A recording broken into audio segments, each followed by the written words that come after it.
Might and may discuss the possibility of something happening in a situation.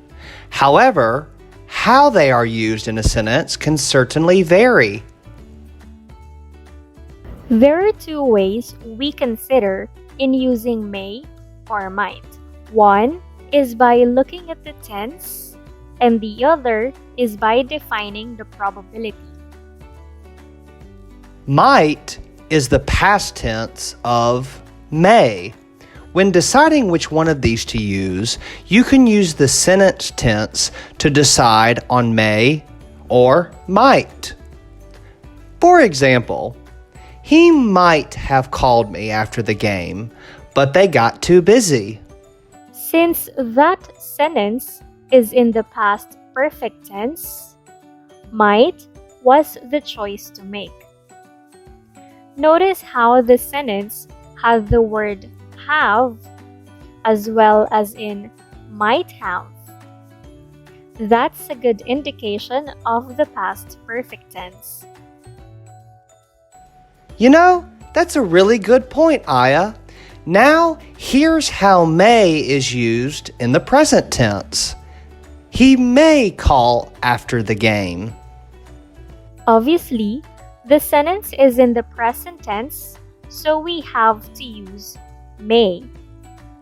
This time, let's define probability with might and may.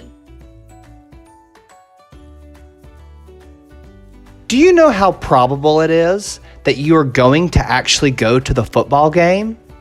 Or, for example, what is the probability of you scoring a perfect A on your test? Determining whether something is very likely or remotely likely is the difference between choosing may or might for your sentence. Well put, Aya. So, in simple terms, use may when something is more likely to happen. And then again, you're going to want to use the word might if something is less likely to happen or if it's a hypothetical situation. Example: we may go to the park after dinner. Tyler may get a raise at work. In these examples, the probability of something happening is pretty high. There is still a little question or doubt about whether or not it will happen, but it is very possible. When you use the word might, it is actually less likely to happen. So to make it simple, you will probably not get somewhere on time or get something. It means it has a very low likelihood of happening.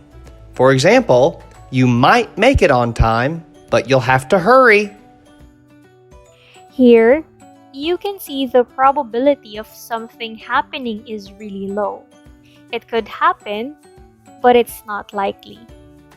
So remember, everybody, use may for a good chance of something happening and might for a very little chance of something happening.